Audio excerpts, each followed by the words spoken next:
Hello, chemistry students. Welcome back. We are in notes 33. We're going to be working on problems 11-14 and 11-15. We want to take a look at our problem by reading it.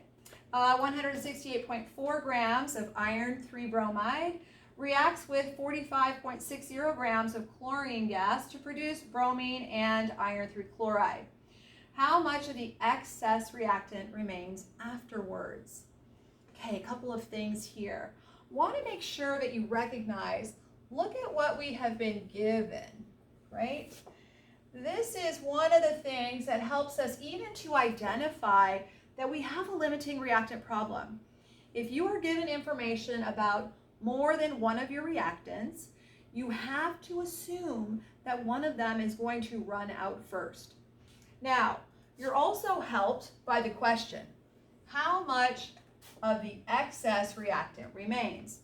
So the question is, after these two things react, the one that has leftover stuff, how much leftover stuff are we going to have? Because it's a stoichiometry problem, every stoichiometry problem needs a balanced chemical equation. And just to be clear, we've got iron 3 bromide reacts with chlorine gas, those are our reactants. The words to produce, that is our signal that we're going to do our yield sign, our arrow, produces bromine and iron 3 chloride. So we're going to write that out. Why don't you take a quick second, stop the video, and balance this equation. Stop now. Okay, welcome back. There's our equation, and there it is, balanced. Now, strategy that I like to do is to pull my information out.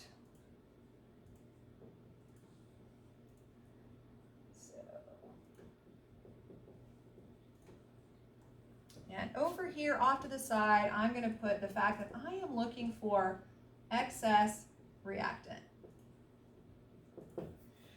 So again, by doing the extraction, I have one more opportunity to go, wow, I've got more information about more than one of my reactants, so that means I have a limiting reactant problem.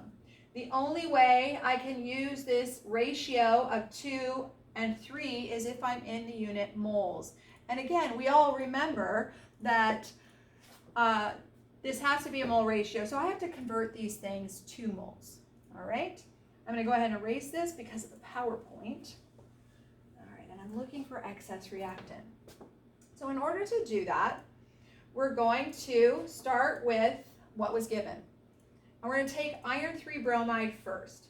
Now look at, we're going to figure out how much chlorine is needed. Now think about that. One of the things that's really important about these kinds of stoichiometry problems is you have to understand what your answers mean. So when we're done, we're going to know if I want all of this to react, meaning none left over, this is how much chlorine I'm going to need. All right? So in order to do this, obviously we're in the G unit. We need to go to moles, so we're going to use the mole, down here is 45.60 grams of chlorine. And look, we're going to do the exact opposite over here. We're going to figure out how many grams of iron 3 bromide are going to be needed to react all of this. And then we're going to compare. So here we go. Molar mass. This is our stoichiometry right here. This is our mole ratio from the balanced chemical equation. And now we're going to go from moles back to grams. Now, how do I know it's time to grab my calculator? Well, if you think again, we have to cancel our units. Moles of FeBr3 cancels, grams of Fe3Br cancel. The only unit I'm left is in grams of chlorine. And we get the answer 60.60 grams of chlorine. Again, what does that mean? That means if I want to react all of this FeBr3, I must have 60.60 grams. That's what I would need.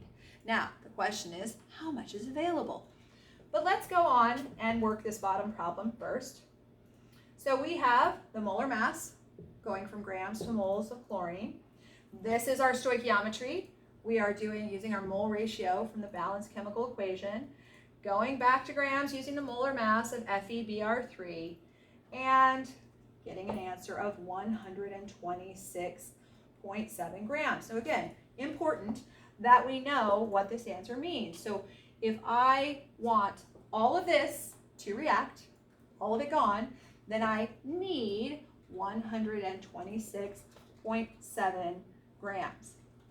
We want to compare what we need to what we have. So first of all, let me go moles cancel, mole to chlorine cancel, grams of chlorine cancel. That's why we know we're ready to go. All right, I'm going to go ahead and erase this here.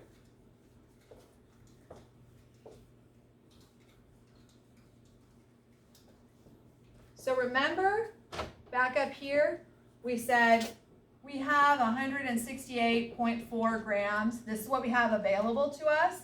And for the chlorine, we had 45.60 grams available. So this says if I want all of this to react, then I would need that much chlorine. Do I have that much chlorine? No. Down here, I look and it says if I want all of this chlorine to react, then I would need this much FeBr3. So I compare that to what I have and we can see, wow, is all of this going to become consumed? No, it's not. And again, the question was, how much excess is going to be left? So which one of these two will have excess? Again, if this is all I'm going to use to react all this, then the FeBr3 will have excess left over. All right, so then we're going to take that because the question wants to know how much is left over. I know how much I'm going to use. That's how much of the 168.4 grams that I will use. So now let's figure out. Choose the one that needs less reactant than you have available. Perfect.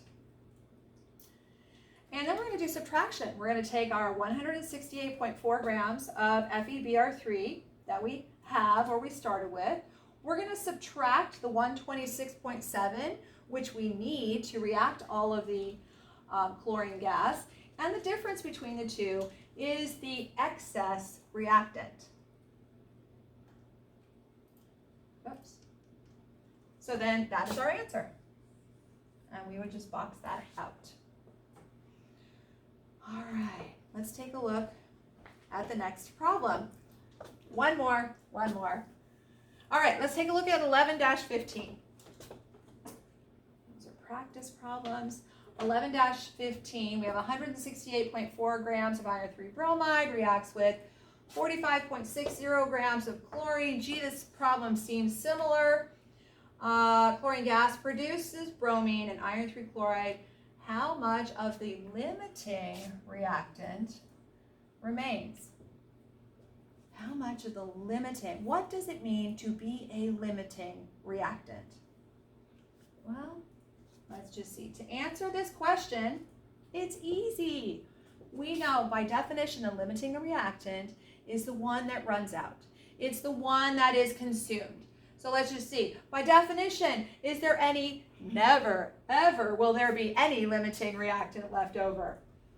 0 grams of limiting reactant remain. Oops, I thought there was another one. So 0. Never. 0.